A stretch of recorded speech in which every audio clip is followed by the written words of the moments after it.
Hello, I'm Marc Desgroseilliers from Technical Support here at Pix4D, and today I'll be talking to you about the Capture app and basic troubleshooting related to the app. I want to make a few general comments to start this video. Few things to check. So you want to make sure that you have the latest firmware for your drone and the latest version of the app, whether you're using Android or iOS. Also, in the settings of the app, it's possible to choose which drone you're flying, so you really want to make sure that you've selected the appropriate drone.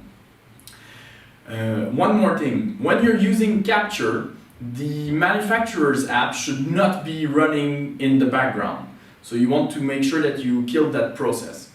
However, one thing to check before this is to make sure that when you try to fly your drone with the manufacturer's app, that this is working. Because if the drone cannot fly with the manufacturer's app, then it's very likely that it will not be able to fly with Capture as well.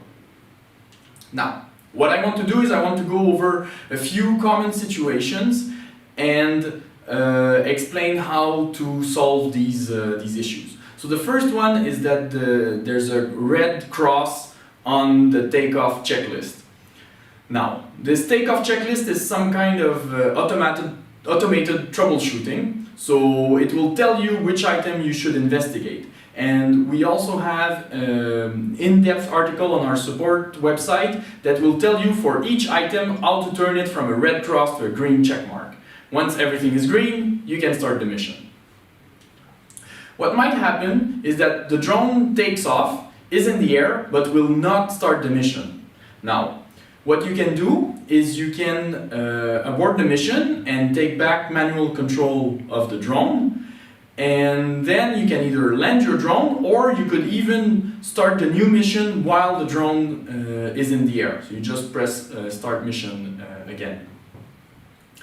One thing to investigate if this keeps happening is to check the settings in the manufacturer's app. Let me give you an example. It could be that in the manufacturer's app there's a height maximum, so the drone will not be able to fly above this height. But in Pix4Dcapture you ask the mission to be flown higher than this limit, so then the drone will go up to the flight height, to the maximum, but will not be able to get to the correct altitude to start the mission, and that's why it will get stuck. So that's why we recommend checking the manufacturer's in the manufacturer's app to check the settings to make sure that they don't conflict. Now, one thing that could happen also is that your tiles in the background map, they could be missing or outdated. In the Android version, there's something you can do about this. So first thing is you can change to roadmap view, because sometimes that's more updated. It's also possible to change the base map provider in the settings, or if you have your own background map as a KML or KMZ file, you can load it yourself, and this you can do in the project view in the Android version. One issue that you can have with the iOS version is how to fly large areas. Because indeed, there's no project view in the iOS version. This is something that we're working on at the moment, but at the time of this video, it's only available on Android. So how can you fly large areas with the iOS version? Well, what we recommend is to make several grid missions.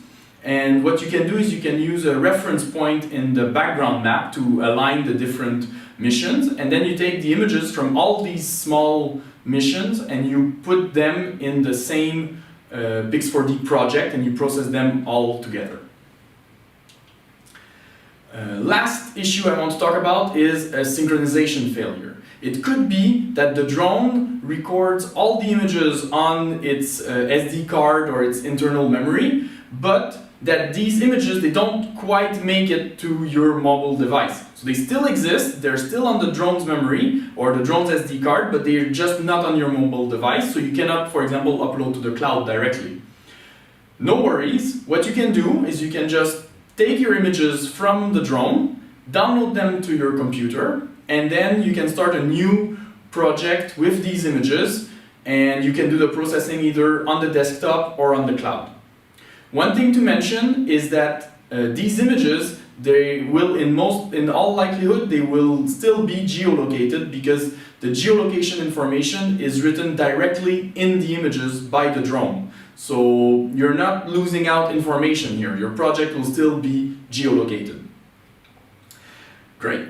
So that's all I wanted to say about basic troubleshooting with Pix4Dcapture. I hope you found this video helpful, and I'll see you in the next video.